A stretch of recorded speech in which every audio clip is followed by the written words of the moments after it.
In the last video, we talked about my first impressions of the Pico 4, compared it to the Quest 2, and it actually held up pretty well. So in this video, we're going to go into the setup process, especially if you're in the US, there's a process to follow. And we're going to talk about performance, the color pass-through, and all that good stuff. So stick around, let's get to it. So right out the gate, you're going to need a Pico account. But if you're not, we're not talking like a TikTok account or a Facebook account or any of that jazz. It's strictly a raw Pico account that you don't have to do anything with. Just have it so you can log into the headset. And that link to that account creation page will be in the description, so you can find it pretty easily. We are here. So you're going to want to create the account, so click sign up and then just follow the prompts. Email, I would recommend creating a unique email address for this. It's what I did. Country or region, if you're in the US like I am, that is on here, so you go scroll down until you find it. Date of birth and verification code. It's a pretty simple account creation process, so just follow the prompts and you'll be good to go. Once you have that information, we are going to go into the headset and you're going to use it to log into the Pico headset. In addition, if you don't want to create the Pico account outside of the headset, you can initially create it in the headset as well when you first get the headset and when you first power it on. I like to create it outside the headset and already have it ready to go when I put on the headset, but that's just personal preference. You basically do whatever works best for you. Alright, so here we are with the headset on. I'm not going to walk you through the actual setup process of logging in, as it's really simple. It's actually easier than the Quest 2, and the Quest 2 is not incredibly hard either. Couple of things to note in the setup process. There's a couple points along the way that's going to ask you for your region.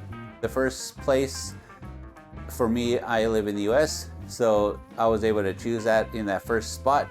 But two additional places along the way, it asked me for my region, and US was not an option. I chose UK. You choose based upon your preference wherever you're at. That's one thing to note. And the other thing to note, like I said, with that Pico account, that's what you use to log in. So here we are logged in, and we're going to touch on some things in the settings real quick that's kind of important to note. This is actually a shortcuts menu, really cool.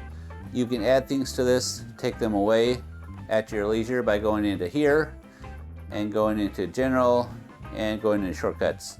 I had to add the power, but by default, these three were already added to it. And adding the power is actually cool because if you want to shut down the headset at the end of the night, you simply click on and power off. Whereas with the Quest 2, you hold the button or something.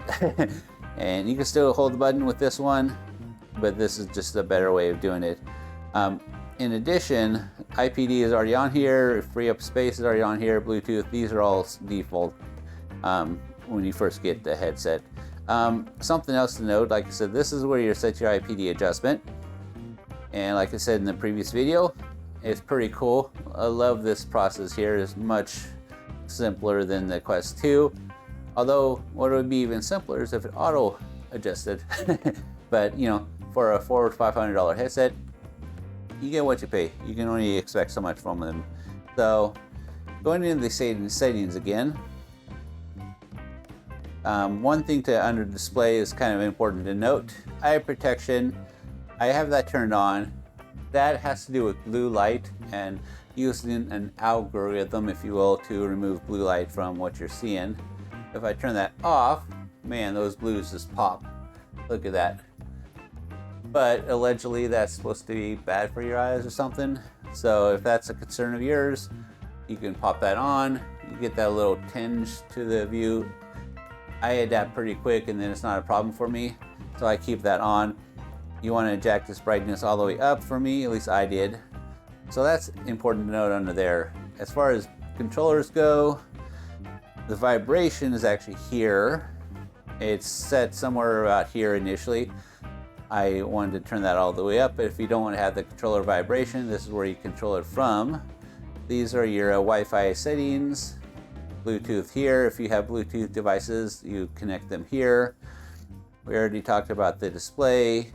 Under lab, these two are off by default. You want to turn these on. So 90 Hertz refresh rate is definitely something you want to have on in game. So turn that on. quick see-through brings me to one of the coolest features about this Pico 4, and that's its full color pass-through. So you want to turn this on so that you can then double tap on the side of your head, and voila, we are now getting a full color pass-through of your environment where you're at. And let's do a little jump to the Quest 2s, and you can see it's all dark and grainy and black and white and just right, ugly. And then trying to move through that environment is awful too. But jump back here, voila. While it's not perfect color pass-through, in fact, it's more of a 2D is what they've said than a full 3D. It's still pretty darn good. I mean, I think I see 8 fingers there. Anyways, you get what you pay for. And for the price, that's actually quite a very cool color pass-through. And something else I want to note that's interesting about this. Let's say I'm moving through my environment, right? Let's say I left the controllers over on that couch, which I didn't, but let's say I did. I can walk over there. Oop. I'm trying to get caught up in my cable here. I can walk over there. And when you step outside your play space, you can now see where your play space is. So you don't have to second guess yourself. So you can pick up your controllers and move back into your play space and you're good to go, which is pretty darn cool. Also, if you look at those monitors, you can kind of see what's going on the screen. You can't actually read much, but like I said, for $400 or $500, this level of color pass-through is actually not terrible. So double tapping again takes us back into settings and moving on from here. So under here brings us to this developer mode option. This is off by default and you kind of want to turn this on. So to do that, under general, you click there, scroll down to about, and scroll down again to software, and basically you just go left trigger click 7 times until that turns on, or in my case turned off, so another 7, and voila, it's back on. You want that on because hand tracking, if you want to turn your hand tracking on, is here. You can turn your play boundary on or off, and enable USB debug is enabled, targeting device, all that jazz. So other things that might be interesting to you, let's see, anything of interest to me here. Oh yeah, track frequency has to do with your controllers. This was set to auto by default. I played with auto for a while, it worked perfectly fine, didn't have any issues, but my understanding is you want that set to the highest frequency for the best tracking with your controllers. You want to make sure this tracking movement's on, which it is. As far as here, this is the settings I have. Wide angle, doesn't matter which eye you're recording from, whatever, but wide angle here, and then here, this gives you that standard 1920 by 1080 view. This is like a square. That's a 1280 by 720, which is lower resolution, but still not a square, which is good. And then that's back to, but basically we want this right here. So set that there. You can turn these all on. In fact, let me cut in the audio mic from the actual headset right here, and you can see this is the audio mic, and it's not terrible, not amazing, but not terrible either. So I'm gonna cut back to my normal mic that I'm recording on. Go back here, and another cool thing is the virtual environments. This is basically where you're at in your home, if you will. You're in use, and this is the one I'm using, right? And there's 2 other options here. And there's also sub options, if you will. So in this one, you can switch where you're at as well. So you kind of still have the same space environment, if you will, but externally, you have a different external environment going on, which is really cool. And then you can kind of adjust the view of outside with that. And then you jump over here. That's now in use, different internal environment. But if we look outside the window there, we can have a different outside the window view, and we can adjust it there as well. That's actually pretty cool. So you play around with this if you want. There's no additional options for this in mountain area, so it's that one's kind of boring to me. But for me, I like this one. So So you play around with that, find an environment that works for you. You're not really in it long, you're just jumping in. At least I'm not. I jump in, go straight to the games. Let's see, beyond that, moving on. I don't see anything else here that really leaps out at me. You play around with this and kind of learn these at your leisure. Date and time might be something you need to come in and automatically adjust based upon where you're at, especially if you're in the US. I had to come in here and manually adapt that. But beyond that, that's the settings here. And so screencast. Let's talk about screencast here. In the US, I am not able to use any of these, quite frankly. I cannot actually cast to any devices. It never actually finds my devices here. It can't actually cast to my phone. I don't know if this is a US thing or if this system is not quite fleshed out yet. But for me in the US, those two don't work. And of course, neither does this either. I've tried it. It says to use a Chrome or an Edge. I actually tried both of those. And you're supposed to open up the window, the Chrome window, type that into the address bar, and it just doesn't see anything. So those don't work for me in the US, but maybe they work just fine in the other parts of the world where this officially is released in, but maybe they don't. Maybe this is one of those things that the Pico has to kind of flesh out in their software. Either way, it's not on the table for me in the US, so I don't even worry about that. Beyond that though, so let's say you go to play and game in the US or anywhere else for that matter. There's two ways to go about doing that. The streaming assistant is similar to the Quest Oculus app. So there's a streaming assistant app that you would install on your PC, which you can do in the US as well. We'll talk about that in a bit. That is where you could do either a wired connection to your PC or a wireless connection, just like with the Oculus, wired or wireless. That's not my preferred way of playing on the Pico, because quite frankly, when you have virtual desktop, I mean, anything less is less, basically, is not virtual desktop. So that means we need to get this virtual desktop. And to get a virtual desktop, we need to be able to buy stuff from the store here. So, but to be able to buy stuff from the store, we need to have a payment method on file for them to use. And the way that works in countries where the Pico was released officially, there is an app on their phone that they can get called the VR Assistant app, and then they can input their payment information into the app, and that's how they make their purchases. For us in the US, this VR Assistant app is not available at the Play Store or anywhere else that I could find. So there's a roundabout way to go about getting that. And you do it on your headset directly. So you're going to go into My Library, and you're going to find your browser, your Pico browser. There it is.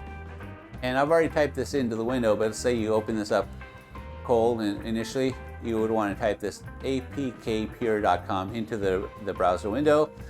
It should take you here, and you want to download this app right here. You want this APK Pure app. Once you've downloaded that, it should pop up here, and then you just click on that and follow the prompt to download it. Pretty straightforward. Then you want to open that, the APK Pure app, which is right here for me. And this should be what you see when you first open it up, right? And I did say we want that VR Assistant, right? So you're going to type in VR Assistant in the search window here. Assistant. And I have to say this app is not very intuitive as far as what I'm looking for. As many times as I've typed this into the, it never can preempt me with the drop down. But anyways, there it is. So we typed it in, we have the APK Pure Assist app, and now we typed in that, and now here's our VR Assistant app that we actually need to make purchases on the headset. I've already installed it, so for me it just prompts me if I want to open it, but if you have not, you could then install it, follow the prompts, pretty straightforward, and now that we've had it on our headset, now we just need to open that, and I don't know where it would take you initially if you open it, but to input your payment method, you come over here to menu. You will have to log in to this with your Pico account. which is the other reason why we created a Pico account. And mine, like I said, is very generic, nothing fancy. In fact, this is whatever the name that they gave me, and I feel no need to change it.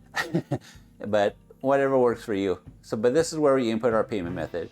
Once we've done that, then we can come over to the store and find the virtual desktop or anything else. Like say we want to have Saints and Sinners on our headset or any of these other games, we can make the purchase this way. So we come over, purchase it, download it, and then we come over to our library and there's our virtual desktop. And basically now we can connect to our PC and play our PCR games and our Oculus games on our PC as well this way. So now, moving on from there, we're going to talk about the settings I use in the virtual desktop and then some comparisons between the Quest 2 with those same settings and this Pico 4 with those same settings. So stay tuned, let's get to that. All right, so here we are in our virtual desktop, in my virtual desktop. And first off, I want to point to my task manager. I'm not sure if these actually do much, but just like with the Oculus Quest, there was an OVR 64 that we want to set to high priority. I've set the virtual desktop ones that are shown here to high priority as well.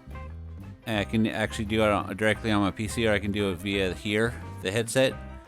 And then something else I've done as well is since I run this with Steam, so the Steam exec, I also have it set to high. I'm not sure if that actually does much, but you know, that's what I've done. Maybe tell me in the comment section if that does anything or if I'm just wasting my time. Anyways, that's what I've done.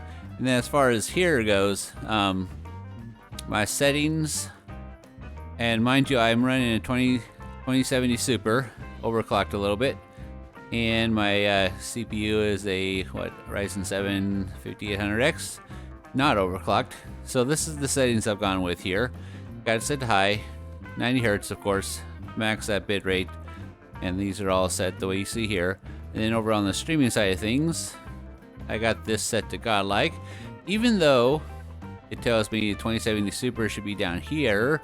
I got it set to godlike, and check this out. This is kind of cool. Ultra, or anything on high? No, nothing on high. Godlike. That's pretty cool.